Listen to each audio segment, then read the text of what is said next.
আল্লাহ রাব্বুল আলামিন ডাক দিয়ে বলেন, পয়গম্বর তাকিয়ে দেখেন ডানে বামে, তাকিয়ে দেখেন শুধু অন্ধকার আর অন্ধকার দিয়ে আমি ছেয়ে দিলাম।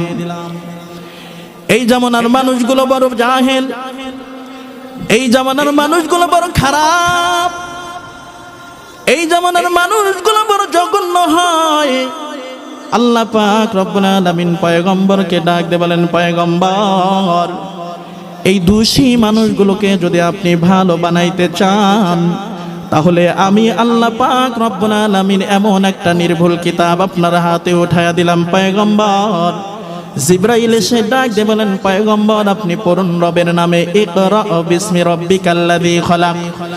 আল্লাহর পয়গম্বর হীরা গুহায় আছেন।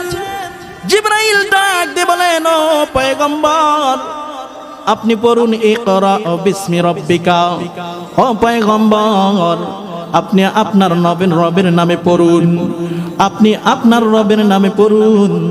তাহলে এই আয়াতে প্রমাণ হয় কোন মূর্খ জাতি, কোন জাহেল জাতি, কোন অন্ধকারে ডুবে থাকা জাতি যদি আলোর মুখ দেখতে চায়, আলোতে ফিরে আসতে চায়, তাহলে আল্লাহর গোলাম ইকরা বিসমি রাব্বিকা, আল্লাহ এবং রবের নামের পড়া তাকে পড়তে হয়। কথা বলেন ঠিক কিনা? এখন আসেন, তাহলে রবের নামের পড়া কি এটা তো জানতে হবে আমাদেরকে। যদি ওই অন্ধকার জাতি যদি আলোতে ফিরে আসতে চায়, আল্লাহ পাক আলোতে ফিরে নিয়ে এসেছেন রবের নামের পড়া।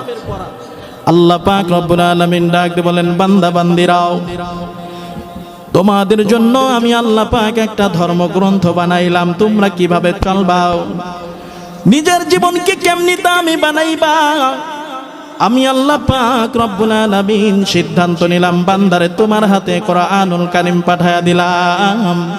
কোন বান্দা বান্দি যদি তোমরা জীবনের স্বাদ পাইতে চাও, যদি কোনো রাষ্ট্রে শান্তি বয়ে নিয়ে আসতে চাও, যদি সমাজ থেকে দুর্নীতি উৎখাত করতে চাও, এ বান্দা বান্দিরা তোমরা যদি দুনিয়ার বুক থেকে ইফটিজিং বন্ধ করতে চাও, খুন বন্ধ করতে চাও, ধর্ষণ বন্ধ করতে চাও, লুটতারাজ বন্ধ করতে চাও, আমি আল্লাহ পাক তোমাদের সমস্ত সমস্যার সমাধান হিসাবে আমি আল্লাহ পাক কোরআনুল কারীম নির্ভুল একটা কিতাব তোমাদের হাতে উঠায়া দিলাম। চিৎকার মেরে বলেন সুবহানাল্লাহ।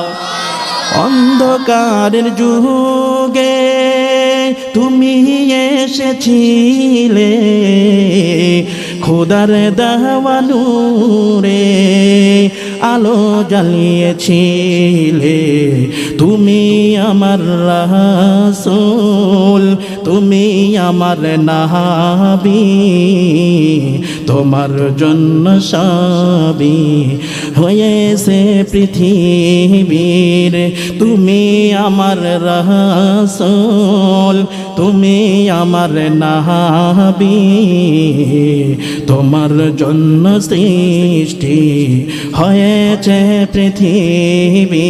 কথা বলেন ঠিক কিনা? সম্মানিত হাজিরিন, আল্লাহ ডাক দিয়ে বলেন, ও দুনিয়ার মানুষ, বোমার আঘাত দিয়ে জমিনকে শান্ত করা যায় না, তরবারির বল শক্তি দেখাইয়া জমিনকে শান্ত বানানো যায় না।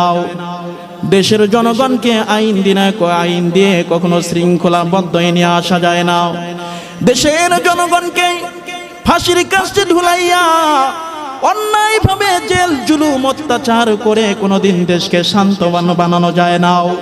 যদি তোমরা দেশকে শান্ত বানাইতে চাও, জমিনকে যদি তোমরা ঠান্ডা বানাইতে চাও, আমি আল্লাহ পাক জানি, আমি সৃষ্টিকর্তা জমিন কোন ম্যাটেরিয়াল দিয়ে বানাইলাম, জমিনবাসীকে আমি আল্লাহ পাক কোন ম্যাটেরিয়াল দিয়ে বানাইলাম, জমিনের সঙ্গে মানুষের সম্পর্ক কেমন, জমিনে মানুষগুলো কেমনি ভালোভাবে চলবে, তাদের মুআফিক মতো সিদ্ধান্ত কেমনটা হবে, আমি আল্লাহ পাক রব্বুল আলামিন জেনে বুঝে আমার সিদ্ধান্ত অনুযায়ী আমি আল্লাহ পাক এমন একটা গ্রন্থ বানাইলাম, যে গ্রন্থের নাম আমি আল্লাহ পাক দিলাম কোরআনুল কারীম। চিৎকার মেরে বলেন সুবহানাল্লাহ।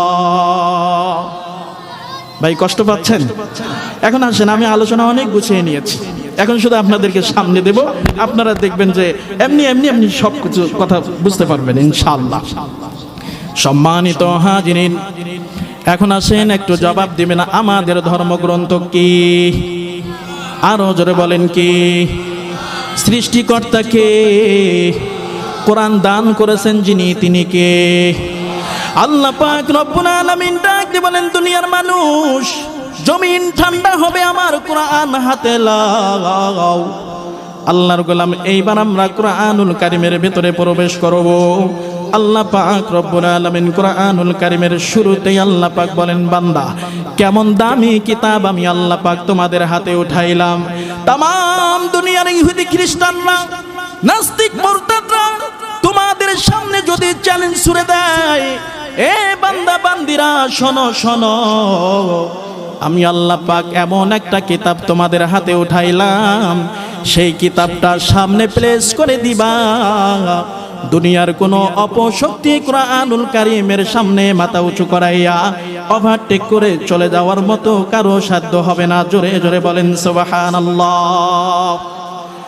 দুনিয়ার সমস্ত ধর্মগ্রন্থের মধ্যে ভুল আছে না নাই? জোরে বলেন, ভুল আছে না নাই? আছে। বাইবেল খ্রিস্টানদের কিতাব তো তারা নিজের মতো করে গড়ে তুলে নিয়েছে। তৌরিত ইহুদিরা মানে তো ওই তৌরিত কিতাবও তারা নিজের সুবিধার্থে তারা উল্টা পাল্টা করে নিয়েছে। সম্মানিত হাজিরিন, বৌদ্ধরা যে ধর্ম মানে, সে ধর্ম তো মানুষের বানানো একটা ধর্ম। ওই সনাতন ধর্ম হিন্দুরা যে ধর্ম মানে, সেটাও তো মানব রচিত একটা ধর্মগ্রন্থ। কিন্তু আল্লাহ পাক রব্বুল আলামিন আমার আপনাকে একটি গ্রন্থ দান করে আল্লাহ পাক সর্বপ্রথম চ্যালেঞ্জ করেছেন, যালিকাল কিতাবু লা রাইবা ফীহি হুদাল লিল মুত্তাকিন। আল্লাহ ডাক দিয়ে বলেন, বান্দা, কেমন কিতাব আমি আল্লাহ পাক তোমাদের হাতে উঠাইলাম তোমরা কি জানো? যালিকাল কিতাব, যালিকা ইসমে ইশারা, দূরবর্তী জিনিসকে বোঝানো হয়। উলামায়ে কেরাম এখানে রয়েছেন, হাজা দ্বারা নিকটবর্তী জিনিসকে বোঝানো হয়। ও আল্লাহর গোলাম, প্রশ্ন হয়ে গেল, আমাদের কাছে তো কোরআনুল কারীম আমরা তো হাতে নিয়ে পড়তে শুরু করলাম, পড়তে গিয়ে দেখি আল্লাহ পাক রব্বুল আলামিন বলেন যালিকাল কিতাব, ওই কিতাব। এই কিতাব তো বললেন না, কাছের জিনিস তো হাজাল কিতাব বলার তো কথা ছিল, কিন্তু আল্লাহ পাক বলেন না, হাজাল কিতাব না, যালিকাল কিতাব, মানে ওই কিতাব। কোন কিতাব?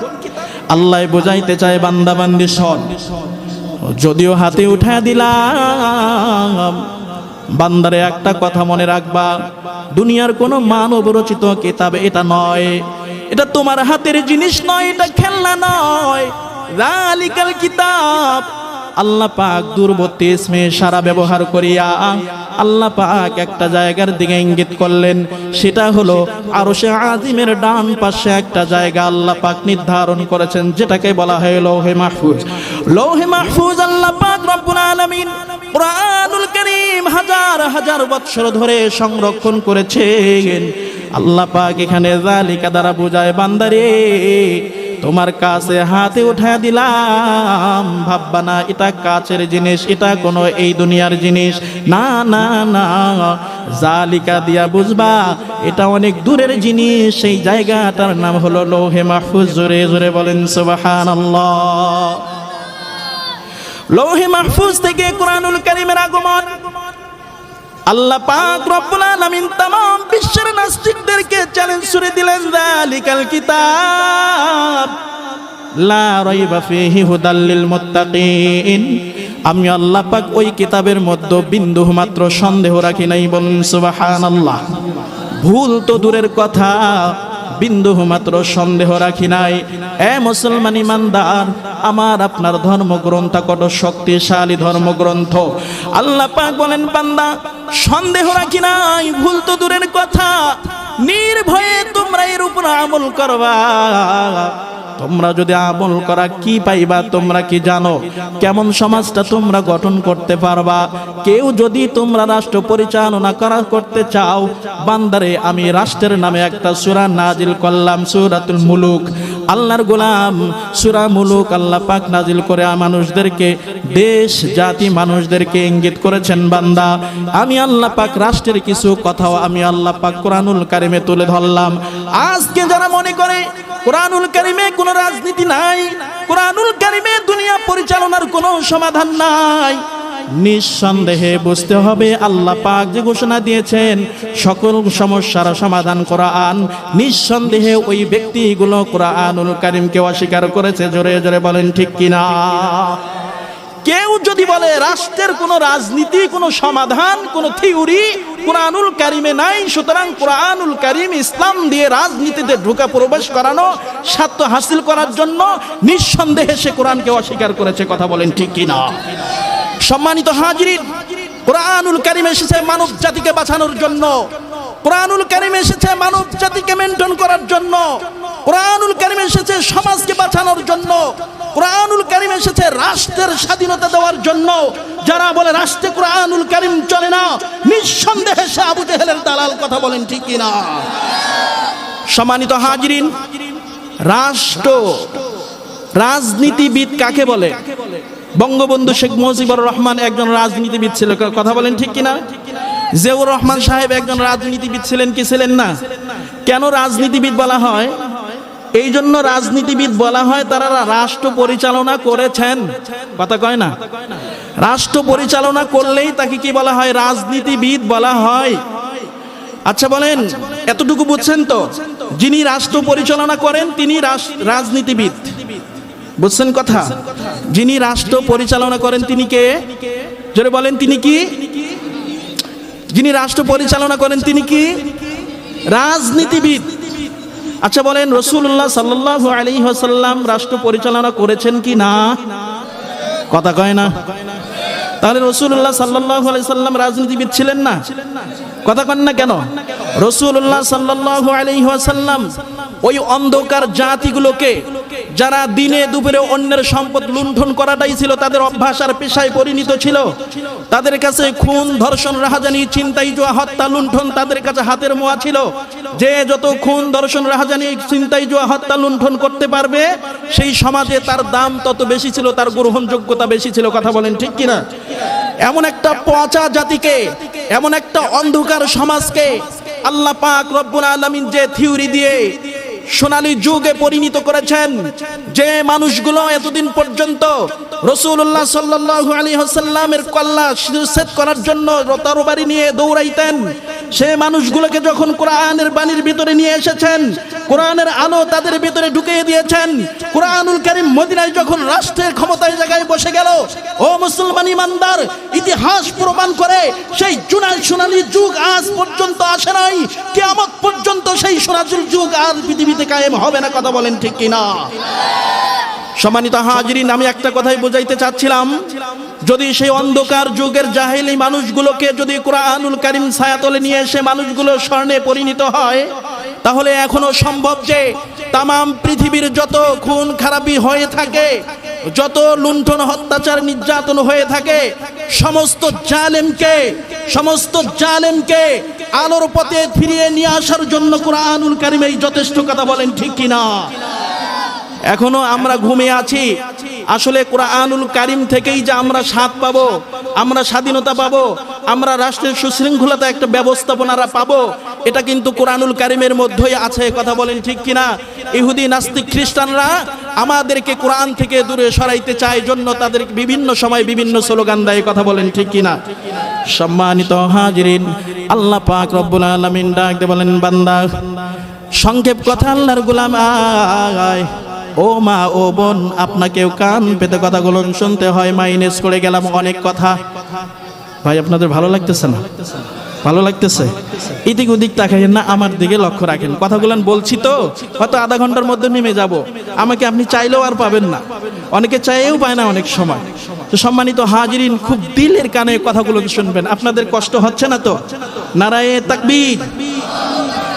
আয় আল্লাহর গোলাম, তাহলে এতটুকু আলোচনায় বুঝলাম আমাদের ধর্মগ্রন্থ হলো সর্বশ্রেষ্ঠ ধর্মগ্রন্থ। কথা বলেন ঠিক কিনা? আমাদের ধর্মগ্রন্থ দিয়ে সুন্দরভাবে সমাজ সাজানো যায়। আমাদের ধর্মগ্রন্থ হলো নির্ভুল ধর্মগ্রন্থ। আল্লাহ ডাক দিয়ে বলেন, বান্দা, কোরআনের ব্যবস্থা এমনটাই করে দিলাম, তবে যারা তোমরা কোরআন পড়বা, যারা মাদ্রাসায় পড়বা, যারা কোরআন শিক্ষা করবা, আল্লাহ ডাক দিয়ে বলেন, বান্দারে এই গ্রন্থের মধ্যে এমন পাওয়ার ঢুকায়া দিলাম, এমন বরকত ঢুকায়া দিলাম, এক একটা করে অক্ষর তেলাওয়াত করবা তো আমি আল্লাহ পাক কথা দিলাম এক অক্ষরের বিনিময়ে 10টা সব বান্দা বান্দি তোমার আমলনামায় উঠায়া দিলাম। সম্মানিত হাজিরিন, হুজুর বুঝলাম না, একটা অক্ষর তেলাওয়াত করলে 10টা সব পাওয়া যায়, সবের দাম কত? এক বর্ণনা এসেছে আয়েশা গোলাম, উহুদ পাহাড়কে যদি স্বর্ণ বানানো হয়, কথাগুলো ভালো করে শোনেন, উহুদ পাহাড়কে যদি স্বর্ণ দ্বারা পরিণত করা হয় আর একটা সব যদি অপর পালায় ওঠানো হয়, আল্লাহর গোলাম আল্লাহর কাছে এক উহুদ পাহাড় স্বর্ণের থেকে একটা নেকের দাম আল্লাহ পাকের কাছে অনেক গুণে বেশি হয়ে যায়। हकीकत से तू दुनिया बेखबर रहा है, दुनिया की नुमाइश पर नजर रहा है, नमी गोयम के आज दुनिया जुदा बागश बगद कहा दे के बाशी बहा खुदा बश जिसते दुनिया आज खुदा गाफिल बुदाहम लाइकामा शुकुन कराहो फरजिंदो जान। अल्लाहु আকবার বলেন। আয় আল্লাহর বান্দা আল্লাহর পয়গম্বর বলেন, মান করা হরফাম মিন কিতাবিল্লাহি ফালাহু বিহি হাসানাতুন ওয়া হাসানাতু বিআশরি আমসালিহা লা আকুলু আলিফ লাম মিম হরফুন ওয়ালাকিন আলিফুন হরফুন ওয়া লামুন হরফুন ওয়া মিমুন হরফুন। চিৎকার মেরে বলেন আল্লাহু আকবার। আল্লাহর পয়গম্বর বলেন, ও দুনিয়ার মানুষ, আমার উম্মতের দল, একটা অক্ষর তেলাওয়াত করবা, আল্লাহ পাক রব্বুল আলামিন 10টা নেকি লিখে দিবেন। এই আল্লাহর গোলাম বান্দা বান্দি কথাগুলো কান পেতে শুনতে হয়। এই মাদ্রাসায় যাদের সন্তানগুলো দিয়েছেন আল্লাহর গোলাম, আমরাও এক সময় মাদ্রাসায় পড়েছিলাম। আল্লাহর গোলাম একটা কথা মনে রাখবেন, এই ছোট্ট ছোট্ট মাদ্রাসাগুলোর থেকে এমন মতি বের হয়, এমন মুক্তা বের হয় যাদের আলোতে তামাম দুনিয়া আলোকিত হয়। কথা বলেন ঠিক কিনা?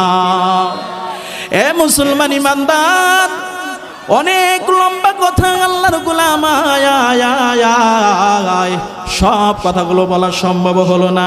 আল্লাহর বান্দা বান্দি যখন কুরআনুল কারীম সামনে বসে যায়, আল্লাহ পাক রব্বুল আলামিন পয়গম্বরকে ডাক দিয়ে বলেন, পয়গম্বর, ও পয়গম্বর, আপনার উম্মতদেরকে আমি জান্নাতের বয়ান শোনাইছি, জাহান্নামের খবর দিয়েছি, আমি আল্লাহ পাকের সিফাতগুলো আপনার উম্মতকে খবর দিয়ে শোনায়া দিয়েছি, আমার আরশ কুরসি লৌহ কলমের খবর দিয়েছি। ও পয়গম্বর, আপনার উম্মতগুলো না দেখে বিশ্বাস করে রাত যাপন করবে, আমাকে সামনে রেখে তারা ইবাদত বন্দিগিতে দাঁড়ায়া যাবে। শীতের রাত কনকনে, শীতের ভিতরে উজু করে নামাজের মুসল্লায় দাঁড়িয়ে যাবে, দুই চোখ দিয়ে পানি পেয়ে ফেলবে, দুই চোখ দিয়ে পানি ঝরাইয়া আমি আল্লাহ কাছের কাছে মাপ পাবে, আল্লাহ পাকের কাছে মাপ চাবে।